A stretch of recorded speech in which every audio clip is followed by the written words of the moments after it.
So, folks, we're back with yet another Hearthstone AMA with Hearthstone dev Iksar.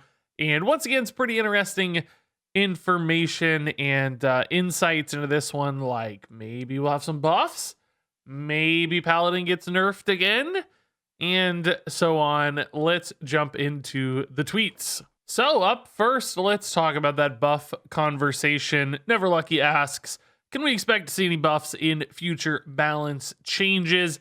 And Iksar says we're going to discuss it next week. Wanted to give the nerf some time to breathe so we can look at the resulting meta and change cards accordingly. No date yet, but I'd say less than a month. So it seems buffs are indeed on the table. I thought we'd seen a trend recently, or maybe they were moving away from card buffs, thought they were maybe a little bit too risky, because sometimes you break stuff when you buff it. It's harder to know exactly what needs to be changed and how that's going to impact things. In many cases, harder than nerfs, because you kind of know that's strong, I'm going to make it weaker, it's going to get weaker. Buffs, you might push things a little bit too far and not know what it's going to look like on the other end. So yeah, what's a good buff target? What do you guys think could actually get buffed? What little archetypes or packages generally are the things they like to focus on? Like in the past, Librams weren't really working. So remember, they went in and they buffed the Librams, and buffs make cards really good, as we find out, as I just said. So I'm curious what you guys would like to see buffed or what you think might be buffed. For me, it's really kind of hard to say right now. Depending on where you're at in Hearthstone, every class kind of looks like it has some relevancy. So for instance, of course, we know Paladin and Hunter are really good right now. Warrior was weak, but it looks like Rush Warrior now is going to be a really strong deck moving forward. Druid's got some options. Demon Hunter's coming up. Shaman's coming up. And then it's like, well, Warlock's probably not great at the highest levels of play, even though it shows up in things like GMs. But at lower levels of play, Warlock is a force to be reckoned with. And Priest is like the exact opposite. Priest isn't quite as good at lower levels of play, but the higher and more competitive you get, it seems like Priest is a pretty viable deck as well. So I don't really know what could be buffed. I think it's probably going to be more like little packages that didn't work out very well yet. Like, I don't know, the taunt package in Druid. Maybe the little taunt stuff gets a buff. So Plague Maul gets better, so that works. Those sorts of things might be where they go. So on the other side of things, is Paladin going to get nerfed again? Some people think the Paladin nerf was too light, and looking at the data, Paladin is still at the top of the meta with the highest win rate decks. And frankly, there's still a little bit of a gap. If you look here real quickly at HS Replay, last 3 days, Diamond through Legend, Paladin is still notably above everybody else. So I think there is a reason to maybe go back in one more time with a small tweak to Paladin. Maybe you make Northwatch Commander a 3/3. That's a card that's being used in a lot of these lists. Maybe First Day of School is a card I talked about targeting previously. That seems like a really good way. Maybe Hand of Adul's like +1, +2. I can think of a few ways to change Paladin enough that doesn't kill the deck, but makes it once again feel less advantaged compared to its peers. And it sounds like that is something that's going to happen if those gaps are big enough. And it looks like right now they are. Of course, this is not Blizzard's internal data. It may say something different, but based on what we can see, Paladin looks like a real possibility. So this is a real cool insight into the past of Hearthstone, asking Iksar basically, what are the strongest cards in the history of Hearthstone, comparing them to Magic the Gathering's Power 9, some super OP cards. And Iksar lists out his top 9 cards here, which are pretty intriguing. And Iksar goes on to list out the 9 he would mention here: pre-nerf versions of Innervate, Leroy, Warsong Commander, Starving Buzzard, Patches, Corridor Creeper, Undertaker, and Baku the Moon Eater. And yeah, I haven't really thought much about alternatives, but that sounds like a list of some pretty OP cards. Starving Buzzard's maybe the most questionable for me there. Like, it was insane at 2 mana. It drew you a ton of stuff, but I still don't feel like Hunter utilizing that was the absolute most dominant deck of its era. So maybe there's an alternative for Starving Buzzard if we think about really, really strong cards historically. After going to look at a list, a couple other maybe come to mind. Skull of Gul'dan at 5, still insanely good at 6. Call to Arms kind of broke the meta for a while. So I think you'd have to consider a card like Call to Arms as well. And maybe even Fiery War Axe. It's not as powerful in like the this wins the game sort of level as a lot of these cards, but from a consistency standpoint, I don't know if any card reaches the level that Fiery War Axe did before it got moved to 3 mana. But nonetheless, it's cool to just take a look back and see at some of the crazy strong cards we used to have in Hearthstone. So this is a question I get all the time, and unfortunately the answer here is probably not a great one. Is there ever been discussion on bringing Hearthstone to consoles? And Iksar says, we've talked about it, but never really taken it seriously. Tons of upkeep involved with updating on all these various gaming platforms. And we'd also have to develop totally new inputs that fit controller gameplay. So basically, it sounds like the technical and time hurdles they'd have to overcome wouldn't be worth the increased size in player base.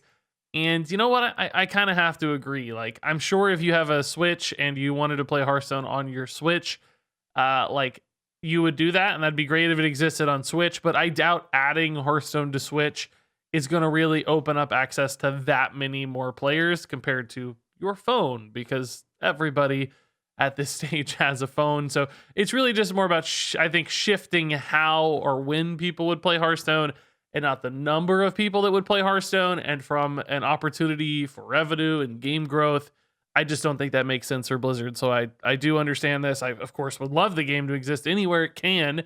I would love for them to take that hit because I like the game to have the biggest audience possible, but I think this is pretty reasonable. And at this stage, I think we know where Hearthstone lives, and we probably have to be happy with that.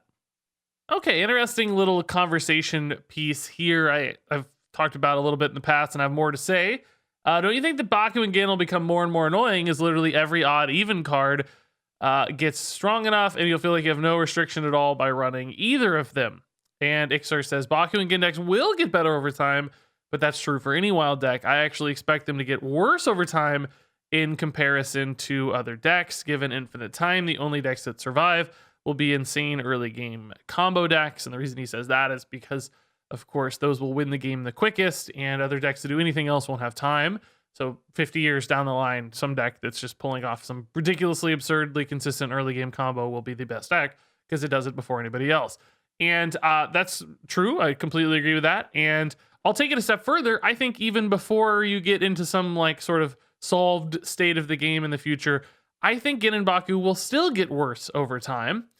And that's because their effects don't scale like every other synergy and effect scales in Hearthstone. So yes, of course, you get better and better cards to fill in the gaps that you create by running Genn and Baku in your curve. But the effects themselves, in other words, the hero power upgrade and the cheaper hero power, don't actually scale with cards that are getting stronger and stronger over time. Your, 4 armor in Warrior is always 4 armor. Your 2/2 weapon in Rogue is always a 2/2 weapon in Rogue off of Baku.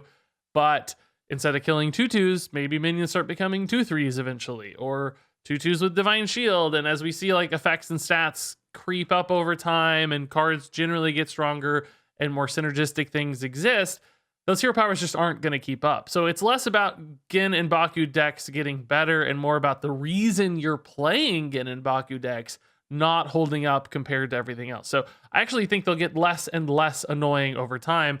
And in fact, I haven't played a lot of Wild lately, but the last time I looked, I feel like that's already representative. Like, yes, of course, they still exist in Wild format, but I have a feeling Genn and Baku decks are becoming less and less prominent already in Wild. I'm going to go ahead and check some stats real quick just to see what the best decks are, or at least let's see if we can look at the popularity of Genn and Baku. I mean, we're not going to really have stats over time, but Genn right now is in only 1.5% of Wild decks over the last patch, and Baku is only in 4% of Wild decks over the last patch.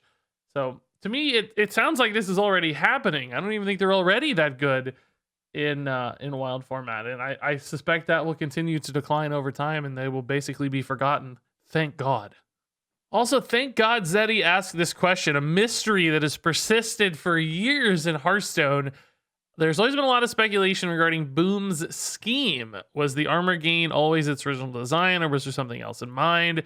As you can see from the artwork of Dr. Boom's scheme, it made no sense in regard to gaining armor. It was about destroying a bank vault. That doesn't sound anything like armor. Bombs. It sounds like damage and clear and, you know, pings and all these other sorts of things. It does not sound like gaining armor, and this historically has been considered one of the worst cards in the history of Hearthstone because it just does not scale fast enough to make it worth it. You top deck this thing, and it's just absolutely awful for like 10 turns, basically, until it starts to make even the tiniest bit of sense. So anyway, Iksar says, it's been so long, I'm honestly not sure I remember, but I think what happened was the Dr. Boom scheme was originally the Shaman AoE scheme. So Haggadah scheme that deals an increasing amount of damage to the entire board over time. Minions, of course, not face.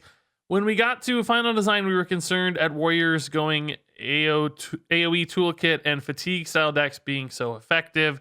So remember, they still had things like Dr. Boom Mad Genius at this stage. They could kind of just go forever. Elysiana came out with the Rise of Shadows. So I guess they were thinking, like, if warrior gets too much defense, too much AoE, it's going to be crazy. So while Shaman was struggling to find AoE tools, we swapped the AoE to Shaman and had to redesign the warrior card. I do wonder what Shaman's previous scheme would have been if they hadn't done this.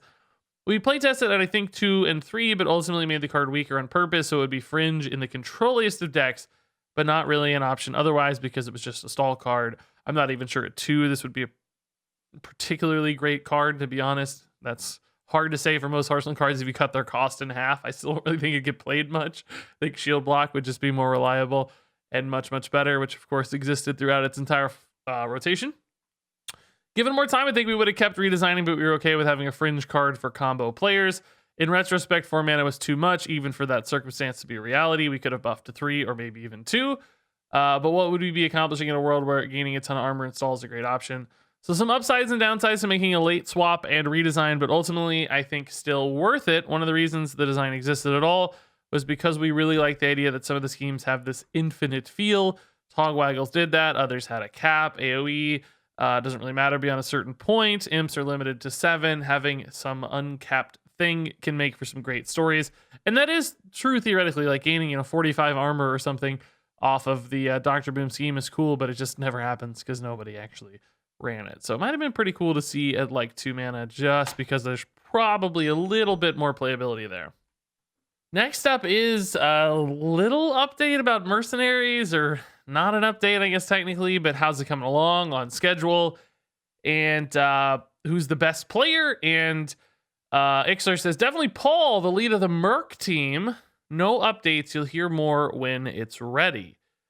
And Paul Wynn here, leader of the Mercenaries design team, apparently. So it makes sense that he's the best. I get that. So I don't know if this means anything or not, but I'm a little bit worried about Mercenaries Timeline being extended even more. And it's a very small distinction about the wording here for Iksar, and I may be reading way too much into this. My instinct has been that Mercenaries will be like revealed fully and part of the pre-order for the next expansion, because it was kind of already supposed to happen in the last expansion based on the initial like roadmap stuff we got. That didn't happen. They kind of said Classic was really what that was supposed to be. Not everybody's buying that, including myself. And so I was expecting next expansion 2 of this year, to have Mercenaries, which might still be the case, but we're getting to the stage where that's kind of like soonish, right? Like, not really, but we're like 2.5 months out from like an expansion release announcement, basically. I have a feeling if Mercenaries was going to hit soon, Iksar would have said something like, you'll hear more about that soon, or in the near future, or language that's not quite so dismissive. In other words, like, you'll hear more when it's ready. Smiley face. I don't know if the smiley face is in regards to the timeline, or maybe he's just really excited about the game mode. He did tease previously in a tweet how excited he was about Mercenaries. I'll let you guys try to interpret this too. I'm trying to use like some PR speak or just wording I would have used. I could have read this as no updates, you'll hear more soon, or in the near future, or in the next couple months. They say stuff like that sometimes. But when it's ready sounds further out. And I'm sad about that if that's true, but it may mean nothing. It may still be coming in the timeline we expect. Just has me doubting it a little bit. But A previous tweet did make Iksar sound really, really excited about Mercenaries, so that has me really, really pumped about Mercenaries as well. Hopefully, it's a pretty cool game mode. All right, so next up is a chat about Nozdormu Day, which you may not have even heard about or seen, but the Hearthstone Twitter account tweeted out that they want the 15th of every month to be Nozdormu Day, where basically if you have Nozdormu, which I guess everybody does, use a core card, that you put Nozdormu in your deck if you want to and have some high-speed games. So the 15th of every month, Nozdormu Day, I would encourage you to participate. I'll try to remember as well. I'm sure chat will tell me if I'm streaming that day. And the question here is, should we have an in-game way to announce that? And Iksar says, yeah, I'd love to have a quest basically that releases that day for every player. There's some tech involved, so maybe not going to happen. He doesn't even say it's on the plan or anything, just a possibility. So that's not that interesting really, but I just wanted to announce and put in a video that Nozdormu Day is a thing in case you hadn't seen it yet. And have some fun with Nozdormu on the 15th day of every month, and you'll probably have a very, very slightly increased likelihood to discover another Nozdormu player. All right, so one final tweet here, just looking a little bit forward to other like expansion possibilities. Felipe asks, who's the best WoW character you feel should be in Hearthstone, but you haven't had that opportunity yet? And Iksar says, 7 years later, we've done most of the big ones. I would say Sargeras is probably the one that comes to mind most readily for me that's absent. But he says, I'd like to do Pandaria, Terran Zoo, Chin Stormsout, Lili, etc. We've always held off because what if we want to do Monk someday? And of course, those would be a great introduction to Monks. But it's been so long now that we might just do it. No plans as of yet, though. So, two interesting things there. Monk has been in conversations at the very least at Blizzard in the past. As I've said before, I would imagine we're not going to get a new class anytime soon. I think it'd probably be, a few years between classes at the very least, just based on how long and how much work it takes. I also have said I kind of hope Hearthstone creates a new Warcraft class, something like a Tinkerer maybe would be a cool idea, like playing with gadgets and stuff and giving it its own feel and flavor, custom to Hearthstone. That said, I would also love Monk and Death Knight as well, so those are absolutely possibilities too, clearly, because Monk's being discussed. And yeah, I'd love a Pandaria expansion. It feels like we don't really have that many pandas in Hearthstone in general for being one of the major races in Warcraft. It's just, there's not that many. We got like Tinwu recently, and there's a few throwaways here and there, but we are light on pandas in general, and they sure seem to fit the mold of Hearthstone pretty perfectly from a style and fantasy and sort of charm standpoint. So I'm looking forward to maybe a Pandaria expansion someday. So all that said, those were the topics that caught my eye for this AMA. Of course, there were even more that I didn't cover, other just little things here and there. So please check that link in the description if you want to hear some of those other topics. And of course, I want to hear your thoughts on all of these topics and more. What did you think of these comments? What are you taking away from it? What does it mean? What's the timeline for Mercenaries? Share those thoughts and more in the comments below. But until then, thanks much for watching, and until next time, game on.